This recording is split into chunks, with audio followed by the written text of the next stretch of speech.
Hello বন্ধুরা, কেমন আছো? শুভ দুপুর।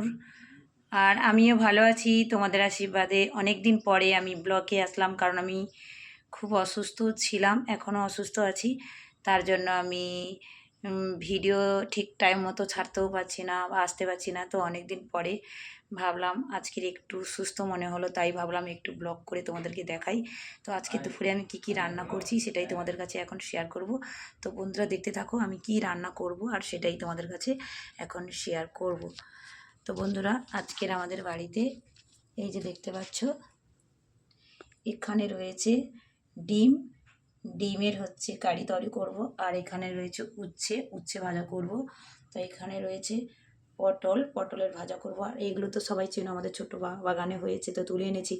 এগুলো কি বলো তো বন্ধুরা? থালগুনি পাতা। এটা সিদ্ধ করে বাটা তৈরি করব। আর এখানে তো ভাত বসিয়ে দিয়েছি, এই ভাত দেখতে পাচ্ছ গ্যাসে বসিয়ে দিয়েছি। তো বন্ধুরা কেমন আছো, তোমরা কেমন আছো সেটা বলো। তো আমি ডিমগুলো এখন সিদ্ধ করতে বসাবো। প্রথমে ডিমগুলো খুব সুন্দর করে ধুয়ে নিচ্ছি, কারণ বাজার থেকে কেনা অনেক কিছু নোংরা থাকে মধ্যে। বাজার থেকে হোক আর ঘরে হোক, ভালো করে প্রথমে জল দিয়ে ধুয়ে নিতেই হবে। তো আমি ডিমগুলো এই যে ধুয়ে নিলাম। আর এখানে রয়েছে এই ঝাড়া বাটি, এর মধ্যে আস্তে করে দিয়ে দিলাম। দিয়ে ওই যে ভাত হচ্ছে যেখানে, এই ভাত হাঁড়ির মধ্যে আমি এখন ওর উপরে ঢাকনা খুলে দিয়ে দেবো।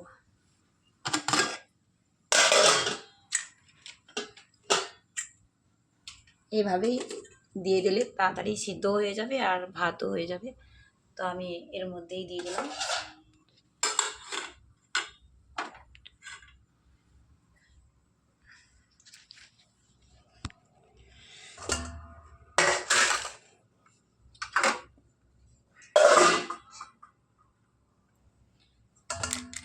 এধারে গ্যাসটা জ্বালিয়ে নিই।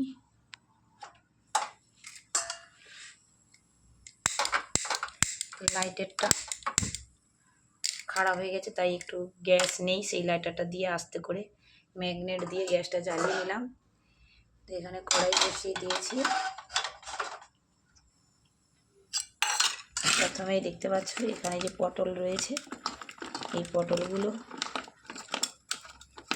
হলুদ আর লবণ মাখিয়ে কড়াইতে তুলব। এই যে লবণ,